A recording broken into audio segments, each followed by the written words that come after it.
ისტორია, რომელსაც ახლა გიამბობ ჯრუანტელს მოგვვრით. მარიამი წრის და 8 თვის იყო, როდესაც ოთახიდან გაიპარა და ეზოში გამავალ წყლის არხში ჩავარდა. როდესაც უბედურმა დედამ ბავშვი არხიდან ამოიყვანა, გოგონა ფაქტობრივად მკვდარი იყო. ექიმები გადარჩენის 1%-იან იმედსაც კი ვერ იცრეოდნენ. თუმცა ღვთისმშობელმა მარიამმა ნამდვილი სასწაული მოახდინა თავისი მოსახელე გოგონასთვის და ბავშვი ისევ ამ სამყაროს დაუბრუნა. იმ წყეული დღის შემდეგ გოგონას კიდურები აი ასია დაკრონჩხული. ბავშვი მარჯვენა ფეხს საერთოდ ვერ ხრის, ხოლო მარცხენას ვერ შლის. ტერფით შებრუნებული აქვს. ტკივილებისგან იტანჯება. ორმაგი უბედურება ისაა, რომ შველასაც კი ვერ იტყოს, რადგან იმავბედითი დღის შემდეგ გოგონას მეტყველება არ შეუძლია. არხში ჩავარდნის დროს ბავშვისთვის ჟანგბადი აღარ მიეწოდებოდა. ამან თავის ტვინის დაზიანება გამოიწვია. მარიამს ესაჭიროება საზღვარგარეთ ოპერაცია თავზე, რისი საშუალებაც შეჭირვებულ ოჯახს არ აქვს. მას ასევე ესაჭიროება 3 ოპერაცია მარცხენა და 3 ოპერაცია მარჯვენა ფეხზე, რათა ბავშვის ფეხები ერთმანეთზე გადახლართული აღარ იყოს.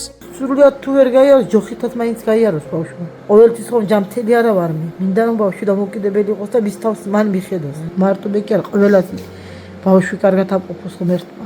არცეთი და ნახოს ასეთი ტრაგედია. აღდგომის დღესასწაული ახლოვდება. ღვთისმიერო ადამიანებო, ფუნჩი დარწმუნებულები ვართ, რომ თქვენ ნამდვილ სასწაულს მოახდენთ და შეძლებთ, რომ მარიამი საზღვარგარეთ გაუშვათ გამოკვლევებზე. ასევე გვჯერა, რომ ოპერაციის თანხასაც შევაგროვებთ, რომელიც ფონდიდან პირდაპირ საზღვარგარეთის კლინიკაში გადაირიცხება. მოდით მიზანი დავისახოთ, რომ აღდგომის დღესასწაულზე ჩვენი წილის სასწაული მოვახდინოთ ამ საბრალო ბავშვისთვის. იესო ხომ კაცთა მოდგმის სოდვების გამოსასყიდად ეწამა. ახლა კი ჩვენ გავახაროთ იესო, ჩვენი კეთილი საქმეებით.